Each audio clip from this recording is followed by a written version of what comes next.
Hi, I'm Mary Ann Foster, and I teach people somatic movement exercises to help them move more efficiently.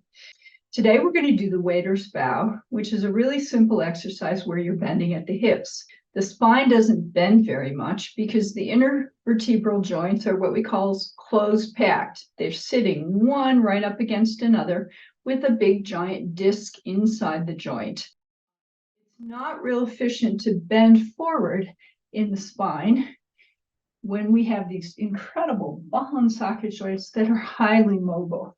So bending at the hips is much more efficient. To do the waiter's bow, start with one hand on the upper abdomen below your or above your navel, one hand on the lower abdomen below your navel. Relax your abdominal muscles, let your tummy bulge forward, and then lightly contract your abdominal muscles, pulling the abdominal wall straight back. Also, narrow your waist a little bit. And what that does is it contracts these three large abdominal muscles that wrap the waist like a muscular cuff, and it goes into the lower back and protects your lower back.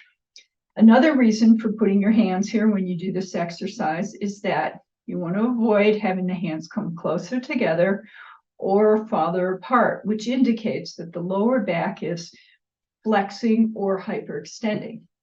So standing, you should have a light contraction in your hamstrings and your gluteus maximus, which are those large buttock muscles, and just bending forward at the hips, like your hips are a hinge. When you stand back up, make sure this area flattens, and do that several times.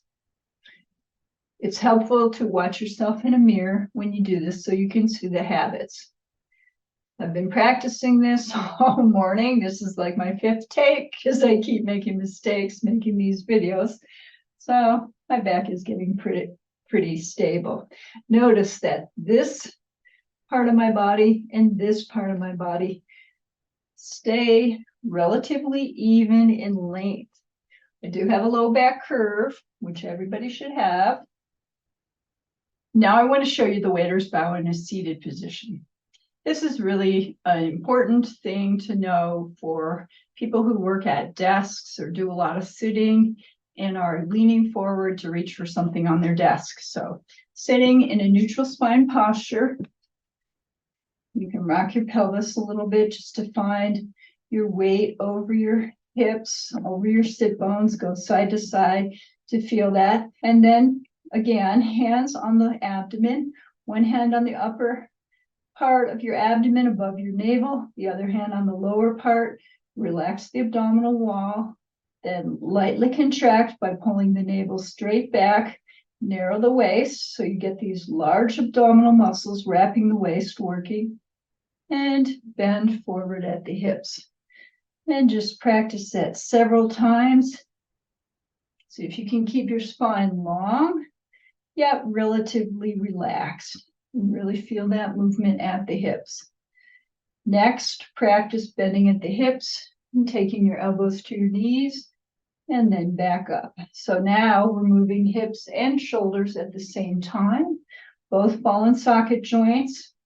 So I'm learning how to use my arm without my movement of my arm dragging my spine along. Here's what dragging the spine would look like. I'm pulling my spine into a rounded position as opposed to just keeping my spine quiet as I move my arm. And imagine you're reaching across your desk. You just keep your shoulders relatively stable so that this thoracic spine doesn't go into flexion.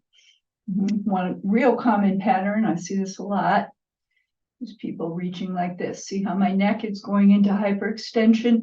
My thorax is going into flexion. My back is flat, so I've lost my lumbar curve.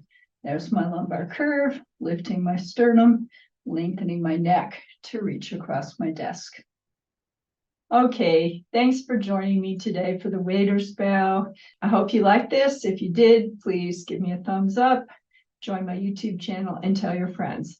See you again for another session. Bye for now.